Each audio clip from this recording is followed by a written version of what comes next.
అందరికీ నమస్కారం. ఈరోజు కార్తీక మాసం 3వ సోమవారం శ్రీ సిద్ధేశ్వర స్వామి ఆలయంలో కార్తీక దీపోత్సవ కార్యక్రమం జరుగుతుంది. ఇప్పటికీ మేము ఈ దీపోత్సవ కార్యక్రమం చేపట్టి సుమారు 10 నుంచి 12 సంవత్సరాలు అయింది. ఇంతకుముందు మా పెద్దలు, మా తండ్రి గారు వాళ్ళ బృందంతో కలిసి చేసేవాళ్ళు.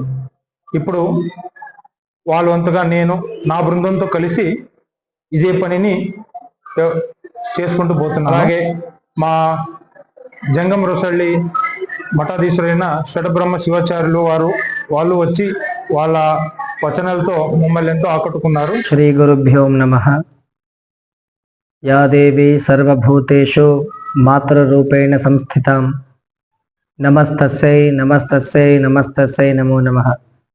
ಪ್ರತಿ ವರ್ಷದ ಪದ್ಧತಿಯಂತೆ ಒಳಗುಂದಿ ಗ್ರಾಮದ ಆರಾಧ್ಯ ದೇವರು ಕ್ಷೇತ್ರದ ಅಧಿಷ್ಠಾನ ದೇವತೆಯಾಗಿರುವಂತಹ ಶ್ರೀ ಸಿದ್ದೇಶ್ವರ ಸ್ವಾಮಿಯ ಕಾರ್ತೀಕೋತ್ಸವ ಕಾರ್ಯಕ್ರಮ ಪ್ರತಿ ವರ್ಷ ಬಹಳ ವಿಜೃಂಭಣೆಯಿಂದ ನಡ್ಕೊಂಡು ಬರ್ತಾ ಇದೆ. ರಾಜ ಪಂಪನಗೌಡರು ಇವರು ತಮ್ಮ ಎಲ್ಲ ಬಳಗದವರನ್ನ ಈ ಸೇವಾ ಮತ್ತು ಸಹಕಾರ ಮಾಡುವಂತಹ ಎಲ್ಲ ಸದ್ಭಕ್ತರನ್ನ ಅವರ ಸಹಾಯ ಮತ್ತು ಸಹಕಾರದೊಂದಿಗೆ ಬಹಳ ಅದ್ಭುತವಾಗಿ ಕಾರ್ಯಕ್ರಮವನ್ನ ಪ್ರತಿ ವರ್ಷಕ್ಕಿಂತಲೂ ವರ್ಷ ವಿಭಿನ್ನವಾಗಿ ಕಾರ್ತೀಕೋತ್ಸವದಲ್ಲಿ ಈ ದೀಪೋತ್ಸವ ಕಾರ್ಯಕ್ರಮವನ್ನು ಮಾಡ್ಕೊಂಡು ಬರ್ತಾ ಇದ್ದಾರೆ.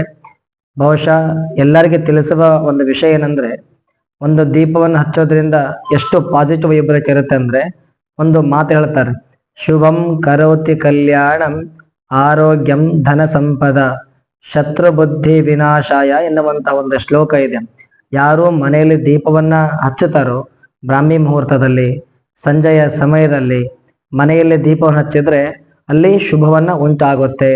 ಆ ಶುಭದ ಜೊತೆಗೆ ಆರೋಗ್ಯ, ಧನ, ಸಂಪದ, ಕನಕ, ಆರೋಗ್ಯ, ನೆಮ್ಮದಿ ಎಲ್ಲ ನಮಗೆ ಸಿಗುತ್ತದೆ. ಹಾಗಾಗಿ ದೀಪವನ್ನು ನಾವೆಲ್ಲರೂ ಮುಚ್ಚಿಸಬೇಕು.